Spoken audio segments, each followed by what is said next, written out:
നമ്മൾ ഈ വെളുപ്പാൻകാലത്ത് പോകുന്നത് ചേട്ടൻ്റെ തറവാട്ടിടവകയായ നീശ്ശേരി പള്ളിയിലേക്കാണ്. നമ്മുടെ അമ്മച്ചിയുടെ 18ാമത് ഡെത്ത് ആനിവേഴ്സറി ആയിരുന്നു.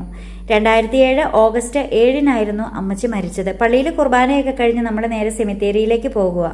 പള്ളിയിൽ നിന്നും കുറച്ച് ദൂരം നടക്കാനുണ്ട് സെമിത്തേരിയിലേക്ക്. ഈ സെമിത്തേരി ഇരിക്കുന്ന ഭാഗത്തായിരുന്നു ആദ്യകാലത്ത് നീശ്ശേരി പള്ളി പണിതത്. പിന്നീട് അത് പൊളിച്ച് പുതിയ പള്ളി പണിതതാ. കുടുംബക്കല്ലറയിൽ തിരിവെച്ച് നിൽക്കുന്നതാണ് തറവാട്ടിലുള്ള ചേട്ടൻ്റെ അനിയൻ. അങ്ങനെ നമ്മൾ കല്ലറയിലെത്തി മെഴുകുതിരിയും പൂവും ഒക്കെ വെച്ച് പ്രാർത്ഥിച്ചു. സെമിത്തേരി ഒപ്പീസ് ഉണ്ടായിരുന്നു, അച്ഛൻ വന്ന് പ്രാർത്ഥിച്ചു.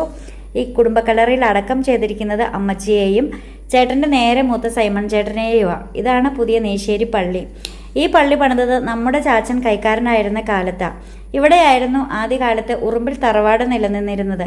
നീശ്ശേരി പള്ളി സ്ഥാപിച്ചത് ഉറുമ്പിൽ മുത്തി എന്ന ചേട്ടൻ്റെ ഒരു ഗ്രാൻഡ്മയാണെന്ന് ഞാൻ കേട്ടിട്ടുണ്ട്. അങ്ങനെ നമ്മൾ ഉറുമ്പിൽ തറവാട്ടിലെത്തി. നമ്മുടെ ചാച്ചനുള്ള വീട് ഇതാണ്. ചേട്ടൻ ജനിച്ചു വളർന്ന വീട്. യാതൊരു പഴമയും ചോരാതെ ഇന്നും അതേപടി നിലനിന്ന് പോരുന്നുണ്ട് ഈ വീട്. അങ്ങനെ ചാച്ചനെ കണ്ടു. ചാച്ചന് ഒത്തിരി സന്തോഷമായി നമ്മളെ രാവിലെ തന്നെ കണ്ടപ്പം. ചാച്ചൻ്റെ ആ ഒരു ചിരിയൊക്കെ കണ്ടോ? അപ്പോൾ ഇതാണ് അമ്മച്ചിയുടെ ഫോട്ടോ. നല്ല സ്നേഹമുള്ള അമ്മച്ചിയായിരുന്നു എന്ന് പറഞ്ഞു കേട്ടിട്ടുണ്ട്.